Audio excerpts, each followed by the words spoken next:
പ്രണയമണിത്തൂവൽ ഭാഗം 11. പ്രിയ വസ്ത്രങ്ങളെല്ലാം എടുത്തു നോക്കി. എല്ലാം തനിക്കിഷ്ടമുള്ള നിറങ്ങൾ തന്നെ. അവൾക്ക് വളരെ സന്തോഷമായി. അതിൽ നിന്ന് അവൾക്ക് ഏറ്റവും ഇഷ്ടപ്പെട്ട ഒരു ചുരിദാർ അവൾ എടുത്തിട്ടു. കണ്ണാടിക്ക് മുന്നിൽ ചെന്ന് നിന്നതും അവൾ അതിശയിച്ചു പോയി. നാട്ടിൽ നിന്നും ധാവണിയും പട്ടുപാവാടിയും ഒക്കെ ആയിരുന്നു അവൾ ധരിച്ചിരുന്നത്.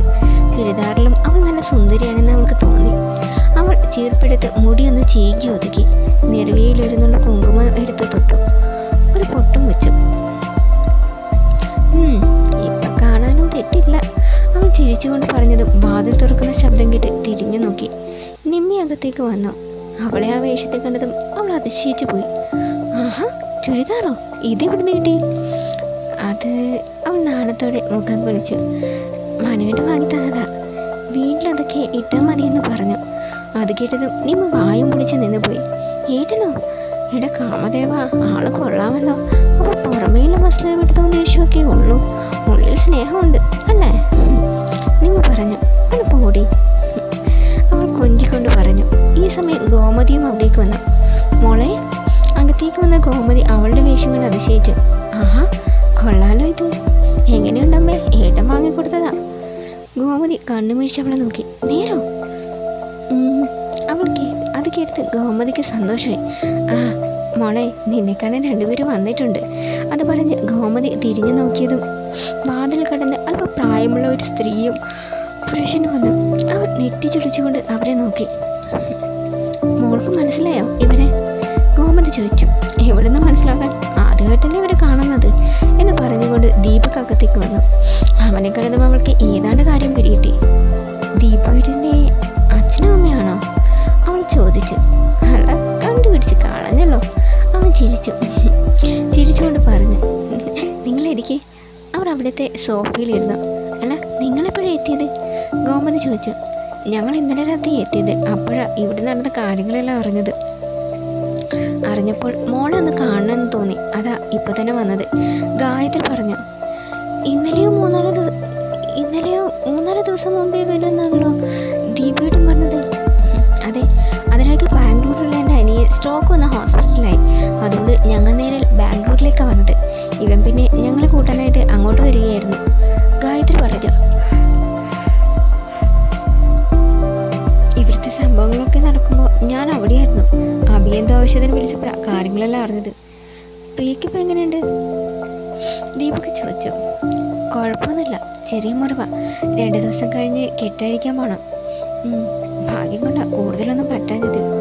ഓ, സംസാരിച്ചു നിന്ന് ഒരു കാര്യം പറഞ്ഞു. മോളെ, നീ താഴെ ചെന്ന് ഇവർക്ക് കുടിക്കാൻ ജ്യൂസ് എടുത്തോണ്ട് വാ, ഗോമതി നിമ്മിയോടെ പറഞ്ഞു. നിമ്മി പുറത്തേക്ക് നടന്നു. ഈ സമയം അബി എവിടേക്ക് വന്നു. ആ, അങ്ങനെ എപ്പോൾ എത്തി? ഇന്നലെ രാത്രി എത്തി. അല്ല, മോനിത് എവിടെയായിരുന്നു? എനിക്ക് കുറച്ച് വർക്കുണ്ടായിരുന്നു ആൻറ്റി, അവൻ പറഞ്ഞു. അപ്പോഴാണ് ഗായത്രി ആ മുറി ശ്രദ്ധിച്ചത്. അല്ല, ഇത് നിമ്മിയുടെ മുറിയല്ലേ? അതെ. എന്നിട്ട് പ്രിയമാണ് എന്താ ഈ മുറിയിൽ കൊണ്ടു കിടത്തിയത്? അബിയുടെ മുറിയിലല്ലേ ഇവിടെ കിടക്കേണ്ടത്? ഗായത്രി ചോദിച്ചു. ഗോമതിയും പ്രിയയും അബിയും ഒന്ന് പരുങ്ങി. ദീപും ഒന്നും വല്ലാതായി. അമ്മ, അത് ഇവൻ ഓഫീസിൽ പോകാത്തതുകൊണ്ട് മീറ്റിങ്ങും വീഡിയോ കോൺഫറൻസിങ്ങും ഒക്കെ ഉണ്ടാകും. പ്രിയക്കത് ഇപ്പോൾ ഒരു ബുദ്ധിമുട്ടാവില്ലേ? ഇപ്പോൾ റെസ്റ്റ് എടുക്കേണ്ടതല്ലേ? അതാ ഇവിടെ കൊണ്ട് കിടത്തിയത് അല്ലേടാ? ദീപക് ചോദിച്ചു. അതെ അതെ, അവൻ ആശ്വാസത്തോടെ പറഞ്ഞു. നീ ഒന്ന് വന്നേ, എനിക്ക് ചില കാര്യങ്ങൾ പറയാനുണ്ട്. അത് പറഞ്ഞ് ദീപക് അബിയെയും കൂടി പുറത്തേക്ക് നടന്നു. ഈ സമയം മാലിനി പ്രിയക്കുള്ള ജ്യൂസ് ഉണ്ടാക്കി ഗ്ലാസ്സിലേക്ക് പകർന്നു. എന്തോ എടുക്കാനായി അവൾ മാറിയതും യമുന പമ്മി അവിടേക്ക് വന്നു. ചുറ്റും നോക്കി ആരും ഇല്ലെന്ന് ഉറപ്പ് വരുത്തിയ ശേഷം കുറച്ച് ഉപ്പെടുത്ത് ജ്യൂസിലിട്ട് കലക്കി. എൻ്റെ മോള് ഉപ്പ് ജ്യൂസ് കുടിച്ചാൽ മതി, യമുന ചിരിച്ചുകൊണ്ട് പറഞ്ഞു. മാലിനി ചേച്ചി എന്ന് വിളിച്ചുകൊണ്ട് നിമ്മി അവിടേക്ക് വന്നതും യമുന ഞെട്ടി. അവൾ വേഗം പുറത്തേക്ക് നടന്നതും നിമ്മിയുടെ മുന്നിൽ ചെന്ന് വിട്ടു. യമുന നിന്ന് പരുങ്ങി. എന്തു പറ്റി ചെറുമേ? അവരുടെ പരിഭവം കണ്ട് നിമ്മി ചോദിച്ചു. ഒന്നുമില്ല, ഞാൻ വെറുതെ കുറച്ച് വെള്ളം കുടിക്കാൻ വന്നതാ. അല്ല, നീ തടുക്കളയില്? അതും ഗായത്രി ആൻറ്റി അങ്കിളൊക്കെ വന്നിട്ടുണ്ട്. ആണോ? എന്നിട്ട് ഇവിടെ മുകളിലുണ്ട് പ്രിയേച്ചിയോട് സംസാരിച്ചിരിക്കുക. ഓ ആണോ? എത്ര കാലമായി അവരൊക്കെ ഒന്ന് കണ്ടിട്ട്. ഞാനെല്ലാം അങ്ങോട്ട് ചെല്ലട്ടെ. അതും പറഞ്ഞ് യമുന വേഗം നടന്നു. നിമ്മി അടുക്കളയിലേക്കും മാലിനി ചേച്ചി, എന്താ മോളെ? പ്രിയജിക്കാനും ഗായത്രീൻ്റെ അങ്കിളും ദീപേട്ടനൊക്കെ വന്നിട്ടുണ്ട്. അവർക്ക് കുടിക്കാൻ എന്തെങ്കിലും എടുത്തോ? എന്താ മോളെ വേണ്ടത്? അവളെന്തോ പറയാൻ വന്നത് മേശപ്പുറത്തിരിക്കുന്ന ജ്യൂസ് ഉണ്ട്. ആഹാ, ഇതാർക്ക് ജ്യൂസ് ഉണ്ടാക്കി വെച്ചിരിക്കുന്നത്? അത് പ്രിയമോൾക്ക് വേണ്ടി ഉണ്ടാക്കി വെച്ചതാ. ആണോ? എന്നാ എല്ലാവർക്കും ജ്യൂസ് ഉണ്ടാക്കിക്കോ. ശരി മോളെ. മാലിനി ജ്യൂസ് ഉണ്ടാക്കി ഒരു ട്രേയിൽ ഗ്ലാസുകൾ വെച്ച് നിമ്മ ജ്യൂസ് അതിലേക്ക് പടർന്നു. പിന്നെ എടുത്ത് മുകളിലേക്ക് നടന്നു. ദീപു അഭിയെയും കൂട്ടി അവൻ്റെ മുറിയിൽ ചെന്നു. എന്താണ് നിനക്ക് എന്നോട് പറയാനുള്ളത്? അവൻ ചോദിച്ചു. ദീപു സോഫയിലിരുന്നു. ഇവിടെ എന്തൊക്കെയാണ് നടക്കുന്നത്? എന്തിനാ പ്രിയ നീ ഔട്ട് ഹൗസിൽ ഒറ്റയ്ക്ക് താമസിപ്പിച്ചത്? അഭി അവൻ്റെ അരികെ ചെന്നു. എന്ത് പറയാനാടാ? ജാതകം, പ്രായശ്ചിത്തം, പരിഹാരം എന്നൊക്കെ പറഞ്ഞ് അവളെ കൊണ്ട് ഉപവാസം എടുപ്പിച്ച് ഔട്ട് ഹൗസിലേക്ക് മാറ്റിയതാ. എന്ത്? ദീപു മനസ്സിലാവാതെ ചോദിച്ചു. അഭി എല്ലാം വിശദമായി തന്നെ പറഞ്ഞു. എനിക്ക് ഓർക്കാൻ കൂടെ വയ്യ. അന്ന് രാത്രി ആ കള്ളന്മാരും ഒന്നും ഉണ്ടാക്കിയത് ഓർക്കുമ്പോഴിപ്പോഴും ഒരു വിറയല. അഭി പറഞ്ഞു.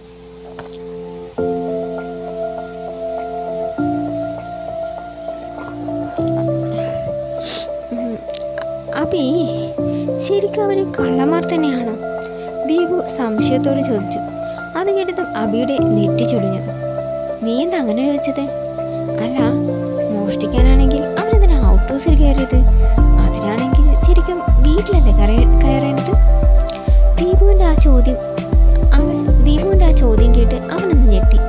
അപ്പോഴാണ് അവനും ആ കാര്യത്തെക്കുറിച്ച് ആലോചിച്ചത്. ഔട്ട് ഹൗസിൻ്റെ പണി കഴിഞ്ഞിട്ട് കഷ്ടിച്ച് 2 മാസം ആകുന്നതേ ഉള്ളൂ.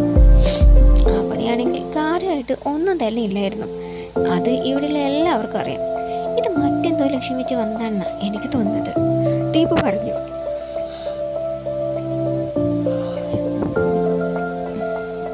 അത് കേട്ടതും അഭി എന്തോ ആലോചിച്ച് നിന്നു. നീ പറഞ്ഞപ്പോഴാണ് ഞാനും ആ കാര്യത്തെക്കുറിച്ച് ആലോചിച്ചത്. അവർ ഔട്ട് ഹൗസിലേക്ക് കയറി നേരെ വന്നത് പ്രിയയുടെ അടുത്തേക്കാണ്. മോഷണമായിരുന്ന അവരുടെ ലക്ഷ്യമെങ്കിൽ അവർ ആദ്യം അലമാരയും വിലപിടിപ്പുള്ള സാധനങ്ങളും അല്ലേ നോക്കുക? ഇതിന് മറ്റെന്തുകൊണ്ട്? അഭിയും സംശയത്തോടെ പറഞ്ഞു. അഭി, ഞാനൊരു സംശയം പറഞ്ഞ നീ ടെൻഷൻ ആവരുത്. എന്താണ്? അത് അവരുടെ ടാർഗറ്റ് പ്രിയായിരുന്നു എന്നാ എൻ്റെ സംശയം. അത് കേട്ടതും അഭി ഞെട്ടി. ഔട്ട് ഹൗസിൽ പ്രിയ മാത്രമേ ഉള്ളൂ എന്ന് ഒരുവിധം എല്ലാവർക്കും അറിയാമായിരുന്നില്ലേ? അവളെ ലക്ഷ്യം വെച്ചല്ലാതെ ഔട്ട് ഹൗസിലേക്ക് അവർക്ക് പോകേണ്ട ആവശ്യമില്ലല്ലോ. ഭീതിയോടെ അന്ന് നടന്ന ഓരോ കാര്യങ്ങളായി ഓർത്തെടുക്കാൻ ശ്രമിച്ചു. അതെ, അത് തന്നെയാണ് ശരിയെന്ന് എനിക്കും തോന്നുന്നു. അപ്പോൾ അതിനർത്ഥം ഇനി പ്രിയയുടെ ജീവന് ഭീഷണിയുണ്ട് എന്നാണ്? ആ പേടിയോടെ ചോദിച്ചു. അതെ, അവൻ ഞെട്ടി. പക്ഷെ ആരവൾക്ക് ഇവിടെ ശത്രു? കൃത്യമായി പറയാൻ പറ്റില്ല. എങ്കിലും ഒരു ഊഹം പറയുകയാണെങ്കിൽ നീലിമ, അല്ലെങ്കിൽ രാമകൃഷ്ണനൊക്കെ. അത് കേട്ടതും അവൻ ഞെട്ടി. അവരെന്തിനാ എന്നെ പ്രിയെ? നീലിമയ്ക്ക് നീ എന്ന ജീവനാണ്. നീ നഷ്ടപ്പെടുന്നത് അവൾക്ക് ചിന്തിക്കാൻ പോലും പറ്റാത്ത കാര്യമാണ്. അപ്പോഴാണ് നീ ഒരു നിമിഷം കൊണ്ട് അവളെ തന്നെ പ്രിയെ വിവാഹം കഴിച്ചത്. അതിൻ്റെ ദേഷ്യം അവൾക്കില്ലാതിരിക്കില്ലല്ലോ. ഏതായാലും പ്രിയയുടെ കാര്യത്തിൽ നീ കുറച്ചുകൂടി ശ്രദ്ധിക്കണം. ഏത് നിമിഷവും അവളുടെ നേരെ ഒരു ആക്രമണം പ്രതീക്ഷിക്കും. അത് കേട്ടതും അവൻ ഞെട്ടി. അങ്ങനെയൊന്നും സംഭവിക്കാൻ ഞാൻ സമ്മതിക്കില്ല. എന്ത് വില കൊടുത്തും എൻ്റെ പ്രിയയെ ഞാൻ രക്ഷിക്കും, അവൻ ഉറച്ച സ്വരത്തിൽ പറഞ്ഞു. ഏതായാലും നീ വാ, നമുക്ക് അപ്പുറത്തേക്ക് പോകാം. ദീപു അവനെയും വിളിച്ച് അപ്പുറത്തെ മുറിയിലേക്ക് ചെന്നു. അവനെ എല്ലാവരും ഇരുന്ന് ചിരിച്ച് വർത്തമാനം പറയുകയായിരുന്നു. ആഹാ, ഇതിനിടയ്ക്ക് നിങ്ങൾ എവിടെ പോയതാ? ഗായത്രി ചോദിച്ചു. ഞങ്ങളൊരു ബിസിനസ് കാര്യം ഡിസ്കസ് ചെയ്യാൻ പോയതാ, അവരുടെ അരികിലിരുന്നു കൊണ്ട് ദീപു പറഞ്ഞു. അപ്പോൾ യമുന അവിടേക്ക് വന്നു. അല്ല, ഗായത്രി ചേച്ചി നികേറിന് കുറെ നേരമായി വന്നിട്ട്? ആ, അബിയുടെ പെണ്ണിനൊന്ന് കാണാൻ കരുതി വന്നതാ. അല്ല, യമുന ഇവിടെ പോയതായിരുന്നു? കണ്ടതേയില്ലല്ലോ, ഗായത്രി ചോദിച്ചു. എനിക്ക് താഴെ കുറച്ച് പണിയുണ്ടായിരുന്നു. അപ്പോൾ നിമ്മി ജ്യൂസുമായി അവിടേക്ക് വന്നു. ഇനിത്തെ ജ്യൂസ് കുടിച്ചിട്ടാവാം ബാക്കി സംസാരം. നിമ്മി എല്ലാവർക്കും ജ്യൂസ് നൽകി. യമുന ഒന്ന് ഞെട്ടി. ദൈവമേ, ഉപ്പിട്ട ജ്യൂസും ഇതിനുണ്ടാവോ? ആരായിരിക്കും അത് കുടിക്കുന്നത്? അവൾ ഭീതിയോടെ മനസ്സിലോർത്തു. അപ്പോഴേക്കും നിമ്മി യമുനയുടെ അരികിലെത്തി. ഇതാണ്ടി ജ്യൂസ് എടുക്ക്. അയ്യോ എനിക്ക് വേണ്ട, ഇവർക്ക് എല്ലാവർക്കും കൊടുക്കും. അവർക്കെല്ലാം കൊടുത്തു, ആൻറ്റിക്കുള്ളതും ഉണ്ട്. ഞാൻ എല്ലാവർക്കും കൂടിയാ ജ്യൂസ് എടുത്തത്, ഇത് കുടിക്കേ. അത് പറഞ്ഞ് നിമ്മി ജ്യൂസ് എടുത്ത് അവളുടെ കയ്യിൽ വെച്ചു കൊടുത്തു.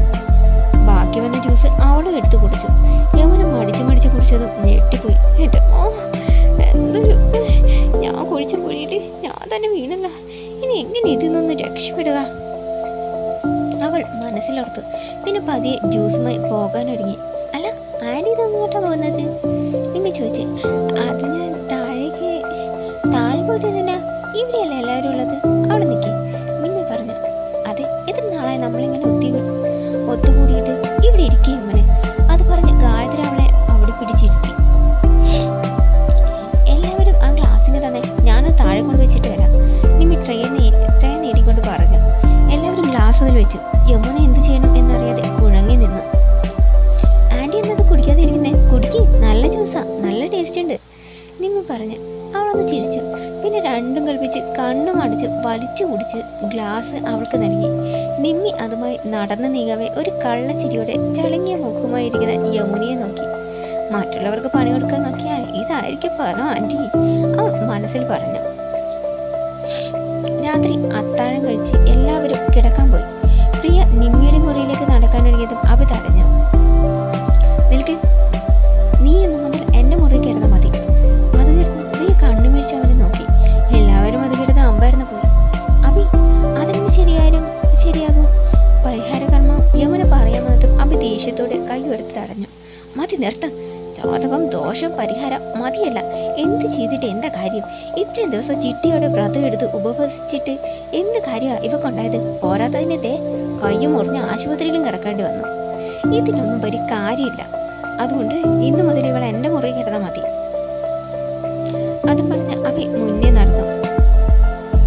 കേട്ടി പറഞ്ഞത് കേട്ടില്ലേ ചേച്ചി? നിമ്മി കളിയാക്കിക്കൊണ്ട് പറഞ്ഞു. അത് പൊടി, അവൾ ചിരിയടക്കി പറഞ്ഞു. പിന്നെ അവൻ്റെ പിന്നാലെ ചെന്നു. മുറിയിൽ കയറിയതും അഭി കഥകടച്ച് തിരിഞ്ഞ് അവളെ നോക്കി. മരുന്നൊക്കെ കഴിച്ചെന്നേ? എന്നാ കിടന്നു? അവൾ സംശയിച്ച് അവിടെ തന്നെ നിന്നു. ഞാൻ എവിടെയാ കിടക്കേണ്ടത്? എന്ത്? അല്ല, മുമ്പ് പറഞ്ഞിട്ടുണ്ടല്ലോ ഇത് എൻ്റെ മുറിയാ, ഇവിടുത്തെ കാര്യങ്ങളെല്ലാം ഞാനോ തീരുമാനിക്കുന്നത് എന്ന്. അതുകൊണ്ട് ബ്ലാങ്കറ്റ് വെച്ച് തറയിൽ കിടക്കണമെന്നൊക്കെ, അതുകൊണ്ട് ചോദിച്ചതാ. അവൾ ഓളി കണ്ടിട്ട് അവളെ നോക്കിക്കൊണ്ട് പറഞ്ഞു. അതിനുള്ള മറുപടി നീ എന്ന് പറഞ്ഞതല്ലേ?